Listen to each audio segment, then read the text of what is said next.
आपल्या दुर्गुडपटामध्ये यात्रा कानिफनाथ यात्रा भरली, तर त्याबद्दल आपण काय सांगाल?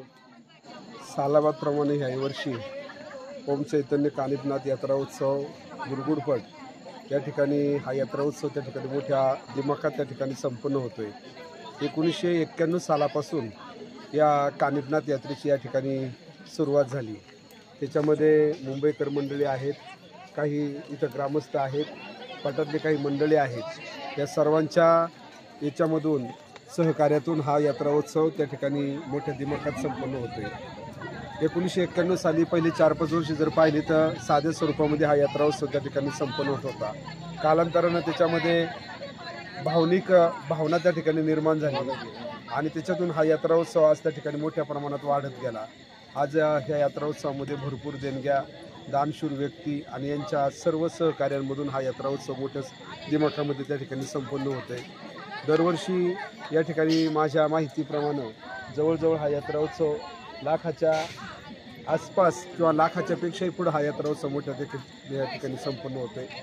तेवढ्याच मोठ्या प्रमाणात त्या ठिकाणी देणग्या येतात। या ठिकाणी बाळूदादा असतील, पप्पास नितीन असेल किंवा नाना असतील, हे सर्वच कार्यकर्ते जे आहेत दुर्गुडपटातले, या सर्वांच्या सहकार्यातून आणि तेवढंच सहकार्य करणारे बरेचसे दानशूर व्यक्ती आहेत, ग्रामस्थ आहेत। या ग्रामस्थांच्या सहकार्यातून हा यात्रा उत्सव संपन्न होतोय आणि दिवसेंदिवस या यात्रा उत्सवाला त्या ठिकाणी मोठं स्वरूप त्या ठिकाणी प्राप्त होत चाललेलं आहे। गावातले अनेक व्यक्ती किंवा इतर पटातले अनेक भक्त या कानिफनाथाच्या यात्रेसाठी त्या या ठिकाणी येतात। याच्या अगोदर या दुर्गुडपटातून या मंडळातून मढी या ठिकाणी दरवर्षी या ठिकाणी दिंडी जाते आणि त्या दिंडीमध्ये सुद्धा मोठ्या प्रमाणात सौजन्य राहतं। त्या ठिकाणी काठी पालखीचा सोहळा त्या ठिकाणी संपन्न होतो।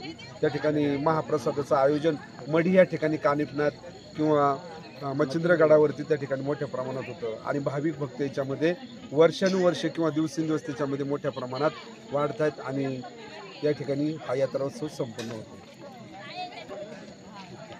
दादा, आपण अन्नदान केलं, आतापर्यंत कशा पद्धतीचं नियोजन केलं? आता सकाळी 8 वाजता आम्ही गावात गेलो, मांडवडाळ्या खालच्या रोड, त्यानंतर अभिषेक या ठिकाणी झाला, नंतर दुपारी 4 नंतर शेरणी काठी मिरवणूक झाली आणि आता अन्नदान त्या ठिकाणी 1500 ते 2000 लोक या ठिकाणी जेवण अन्न भोजन करून जातात। दादा, तुम्ही काय सांगाल? सालाप्रमाणे आमचं चालूच आहे ते बाकी। पप्पा, आज सकाळपासून आपला यात्रा झाली, काय सांगाल तुम्ही? यात्रेबद्दल माहिती सांगा ना। अतिशय आनंदामध्ये सालाबादप्रमाणे याही वर्षी बहुत मोठ्या संख्येने आमच्याकडे उत्साहात यात्रा भरलेली आहे। दरवर्षी अशीच यात्रा भरते।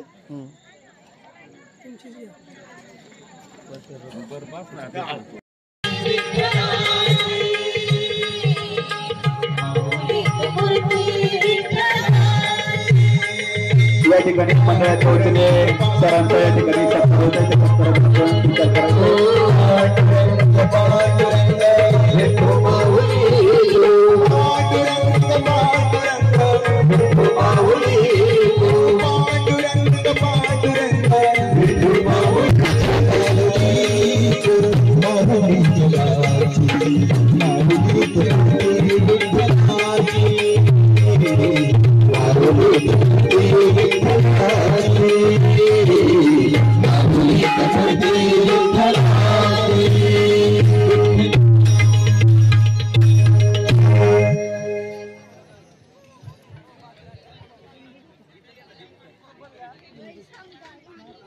या यात्रोत्सवाच्या निमित्ताने आता पिंपळगावचे माजी सरपंच सन्माननीय रोहिदाजी विटेकर सर यांच्याकडून 1001 रुपयाची देणगी आलेली आहे।